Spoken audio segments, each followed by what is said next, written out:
کیا کیا امام سجاد نے؟ یہاں پہ آبرو پہ حرف آ رہا تھا.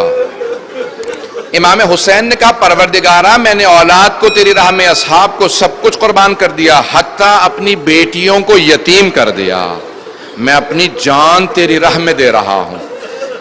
لیکن آپ جانتے ہیں کہ ایک ایسا مرحلہ تھا کہ خود امام سجاد نے کہا بابا میں آپ پہ قربان ہونا چاہتا ہوں. کہا بیٹا آپ کا مرحلہ میرے مرحلے سے زیادہ سخت ہے.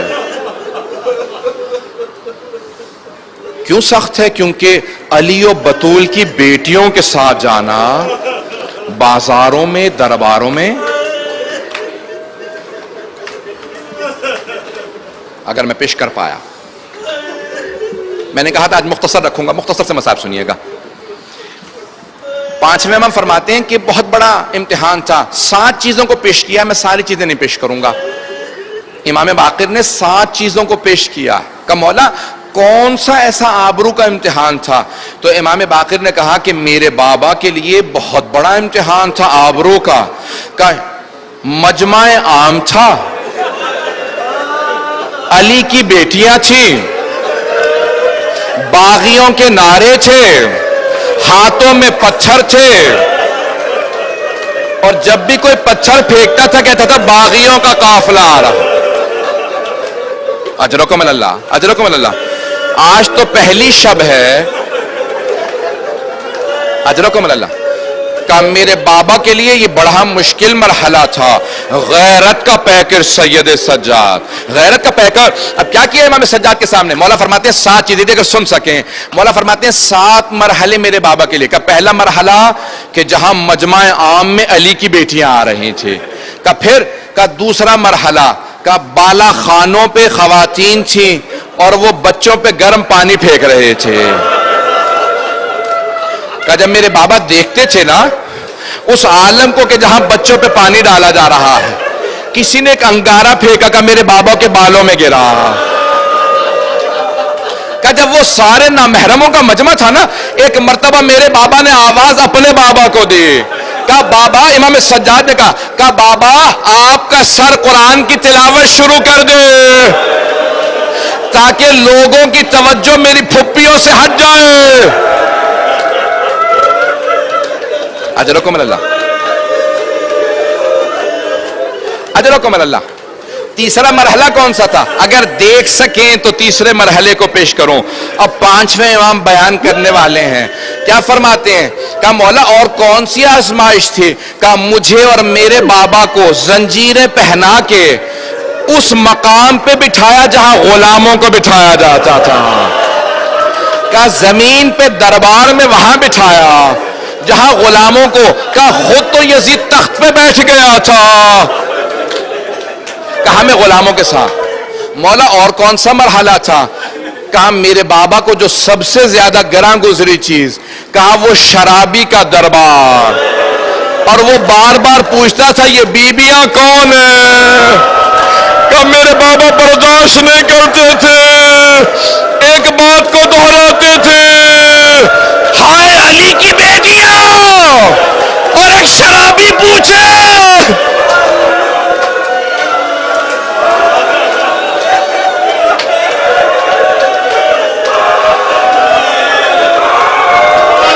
میرے بابا سے برداشت نہیں ہوتا تھا، ایک شرابی علی کی بیٹیوں کا پوچھے.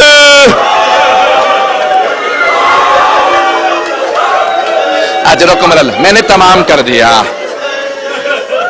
بس بھئی اب آپ لوگوں سے برداشت نہیں ہو رہا. الا لعنت اللہ علی القوم الظالمین وسيعلم الذين ظلموا اي منقلب ينقلبون. بس بھئی ہاتھوں کو بلند کریں گے.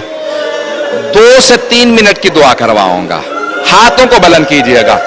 یہاں پہ ایک مومن برداشت نہیں کر پا رہا. میں نے بہت سے چہرے دیکھے برداشت نہیں کر پا رہے. آج تو پہلی شب ہے. میں صرف ایک جملہ کہوں گا. جب امام واپس پہنچے نا تو کسی نے کہا مولا شہادت آپ کی میراث ہے. امام سجاد سے کہا.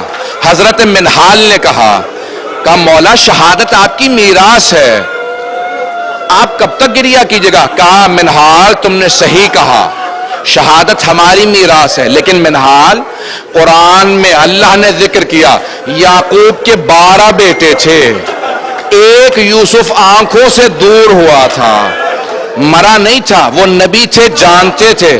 وَبِيَضَّتْ عَيْنَاهُ مِنَ الْحُزْنِ، رو رو کے ان کی آنکھیں سفید ہو گئی تھی، یعنی نابینا ہو گئے تھے۔ منہال تو نے انصاف نہیں کیا، یعقوب کا ایک یوسف آنکھوں سے دور ہوا تھا، میرے 18 یوسف ایک دن میں مارے گئے۔ مَا لَهُم مِّنَ الْمِثَالِ، کہ ان میں سے کسی کی کوئی مثال نہیں تھی، کوئی علی اکبر تھا، کوئی قاسم تھا، اونو محمد، کہ ان میں میرے چچا عباس، کا 18 ایک دن میں مارے گئے۔ پھر منہال نے کہا لیکن مولا شہادت آپ کی میراث ہے۔ مولا آنسو بہاتے بہاتے رکے، کہا ہاں منہال شہادت ہماری میراث ہے، لیکن منہال مجھے اتنا بتا، شہادت تو ہماری میراث ہے، کیا بازاروں اور درباروں میں پھوپھیوں بہنوں کے ساتھ شرابیوں کے درباروں میں جانا، کیا یہ بھی ہماری میراث ہے؟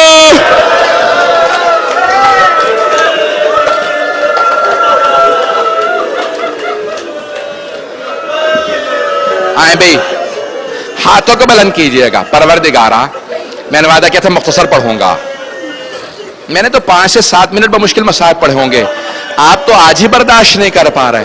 میں صرف ایک سوال کروں آپ سے، میں ہر سال یہ سوال کرتا ہوں، آپ نے سنا ہے نا، دیکھا تو نہیں ہے؟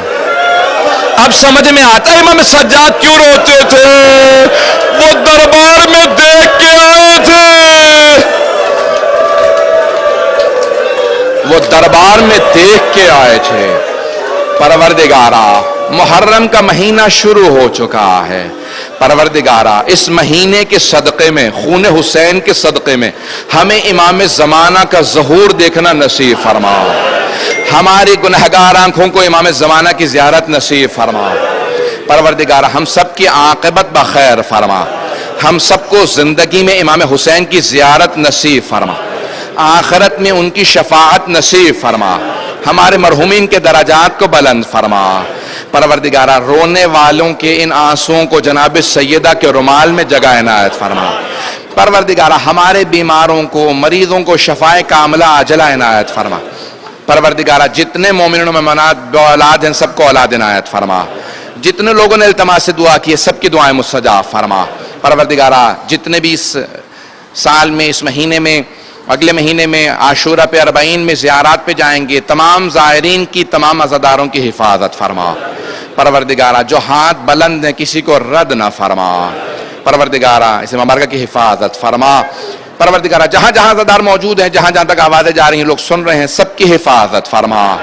پروردگارہ اس وقت حالات خراب ہیں، پاکستان کی حفاظت فرما، عراق کے، شام کے، بحرین کے، یمن کے، نہ جانے کہاں کہاں کے افغانستان کے حالات خراب ہیں، سب کی حفاظت فرما۔ پروردگارہ جتنے بھی مؤمنین اس وقت سفر میں ہیں ان کو ان کے سفر میں کامیاب فرما۔